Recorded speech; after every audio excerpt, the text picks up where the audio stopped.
thing I see in 2023 having a major impact on markets. I would say the situation in Ukraine. And there's a lot more there than just, there's obviously a war going on, clear, and Russia invaded Ukraine on February 24th, 2022. I don't want to spend a lot of time on the background of that. I have some pretty strong views. I think they're pretty well documented. Everyone's like, Russia's the bad guy because they invaded. Okay, they did invade, but they were being provoked for 14 years. George Bush stood up in 2008 and said that he thought Ukraine and Georgia should be in NATO. And a few months later, Putin invaded Georgia and made sure Georgia would never join NATO. And then in 2014, the U.S. and UK staged a coup, using the CIA and MI6 to overthrow a pro-Russian president of Ukraine. He was duly elected. They had an election. I'm not saying that he was a great guy, but he was duly elected. He was pro-Russian, looking to enter into some trade linkages with Russia, and the U.S. and UK intelligence services staged a coup, threw him out. He ran out for Russia. We put in a puppet government, and then Putin invaded and took Crimea. So first Bush makes a clumsy statement, Putin invades Georgia. Then they stage a coup and Putin invades Crimea. And at that point, you're supposed to say, what part of the word invade do you not understand? In other words, Putin is telling us, don't go there. Ukraine's not going to join NATO. You've crossed a red line. Then he invaded Georgia and Crimea to show he was serious, and the U.S. still wasn't listening. Either that or we were listening and we wanted the war. And that's really my view. I think the warmongers, Victoria Nuland, Tony Blinken, Jake Sullivan, Susan Rice, and there are others, Lieutenant Colonel Andrew Vindman, this whole warmonger crowd wanted this war, and they got it. So here's your war. Now, the war is tragic. It's brutal. That's what war is. And that's been going on for a while. But there is a financial, economic war wrapped around the military kinetic war, because the U.S., we've been supplying weapons to Ukraine and training, and Poland. A lot of the so-called Ukrainian troops are actually Polish troops wearing Ukrainian army uniforms because so many of the Ukrainian troops have been killed. Various weapon systems are being supplied. There's a drone war going on. Iran's giving drones to Russia. The U.S. has, its own drones. They're supplying them to Ukraine, etc. So that's been pretty well vetted. But the economic financial war around it, the U.S. has put sanctions on Russia.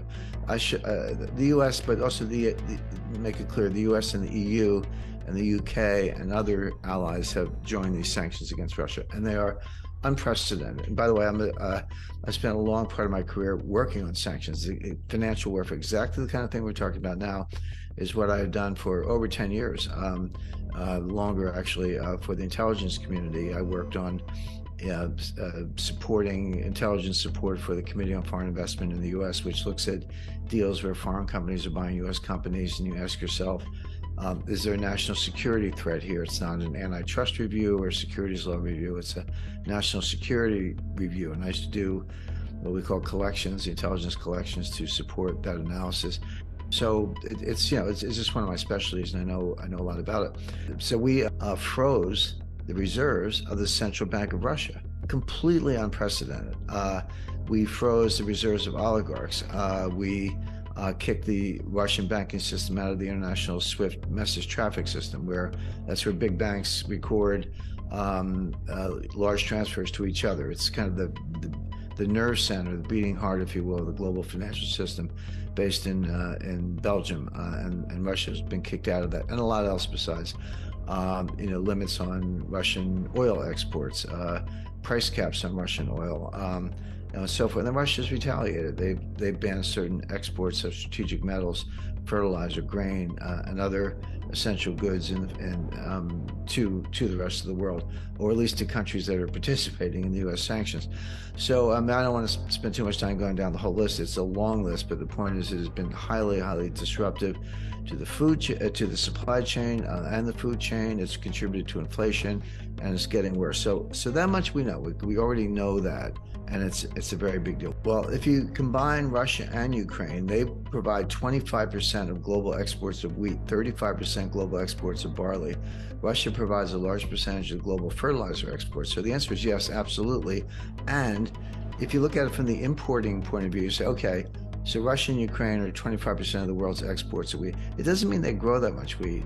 It just means they export that much wheat. The U.S. grows more wheat, but we use it ourselves. We feed cows and pigs and make ethanol and do all kinds of other things with it. But Russia and Ukraine export a lot of it. But from the point of view of countries, you say, well, who gets their food from Ukraine and Russia? There you find countries get 75 to 90% of their food from those two places. And that includes countries like with large populations, Egypt, Sudan, countries in the Middle East, Kenya, and others, and many others. It's a long list. I actually took that list. Yeah, I was going to say, it's not just about price. There's money around. You can get subsidies, but starvation is a bigger problem. And they've been scrambling since the war started last February. To the extent they've been getting anything, they've been drawing down reserves from the year before. So there is grain storage, and there was some left. But now the reserves have been drawn down. Some exports are trickling through, but it's a very small amount. And believe it or not, some of the exports are going to Europe, which has other resources. And so starvation is a real, you may end up with more people dying of starvation than dying in the war. But this is playing out in real time. I was not saying everything's happened right now. It's happening, and it's going to get worse as the winter progresses. So, for example, Boeing, they talk about the supply chain. Boeing gets, how do you make airplanes? Well, they make them from aluminum and titanium. Where's that come from? Well, about 40% of it comes from Russia. What about farmers in Argentina, farmers in Brazil, farmers in parts of the United States for that matter? How do you grow crops? Well, you need nitrogen fertilizer. Where does nitrogen fertilizer come from? A lot of it comes from Russia.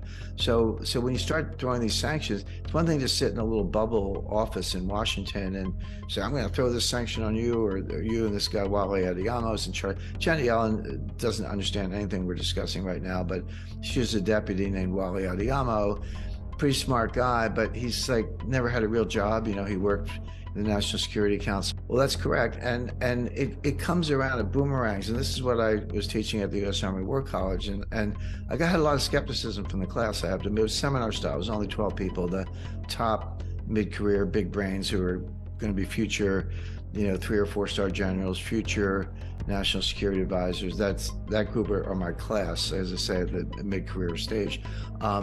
They were skeptical. That's fine. I encourage that. But I said, here are the sanctions. Here's what we're going to do. None of it's going to work. And it's going to be worse than that because it's going to boomerang and hurt us. And that's what I told them.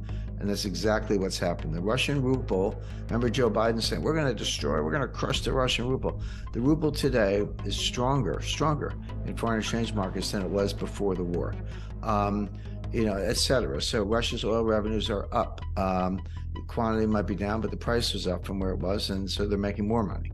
The foreign exchange reserves are fine. By the way, 20% in gold.